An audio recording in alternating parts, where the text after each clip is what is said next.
Hello everybody, Manthrow here with a weekly update video for OSRS. Now this week we do have some more Pulse 78 changes, so absolutely fantastic to have that going on. Up first, they say they have adjusted the respawn rate of the vines on the upper and lower levels of the Motherlode mine, so they should now respawn 33% faster than before.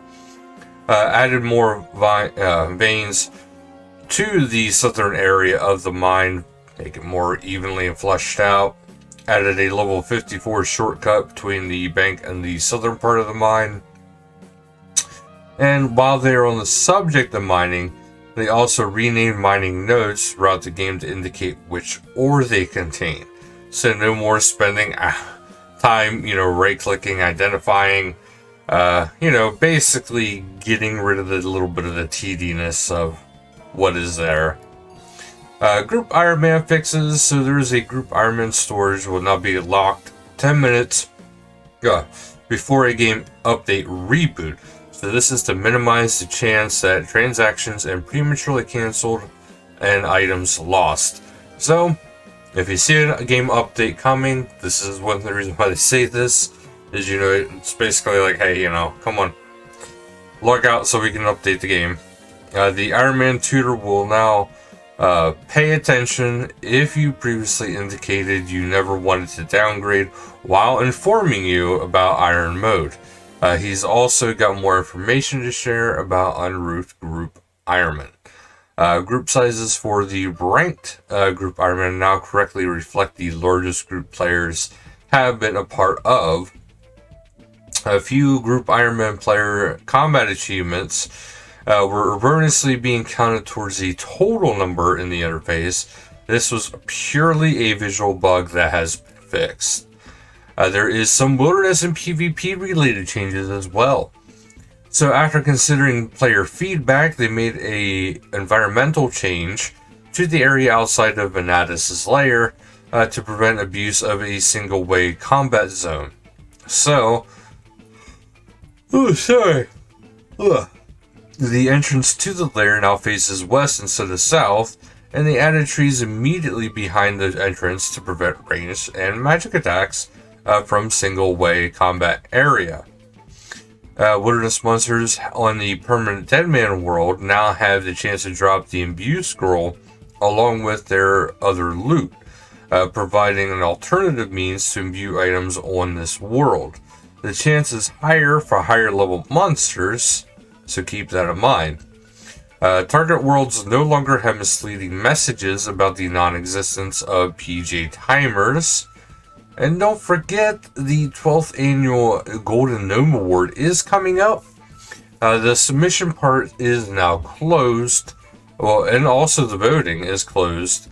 But we are to tune in on March 24th to find out who will be taking home the coveted Golden Gnome Trophy. Which, it's pretty awesome. I have a few people who I think should definitely get it, but there is probably so many people who are very deserving of these kind of rewards. But they'll be streaming the event live from Jagged's HQ, another studio stream. The event kicks off at 1700 game time on the Jagged's Twitch channel. Or just 1700 in general, which is different for them.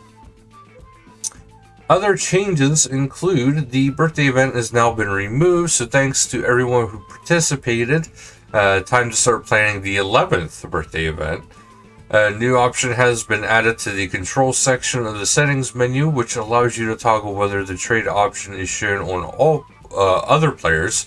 The poison/venom timer will now reset after 54 seconds of being out of combat, up from 18 seconds. It's quite a jump.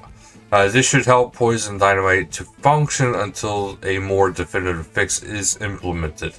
They've learned that the pathfinding changes for the bankers from last week's update are not behaving as intended in certain circumstances.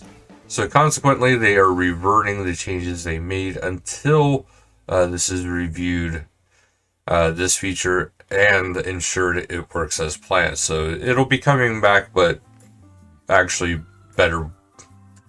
So more, worthwhile. The change remains in place for Herman Karanos. The Varrock's armor smelting boost once again works with perfect gold ore. A loot in the instance King Black Dragon lair now stays on the ground for longer, as in most other boss instances.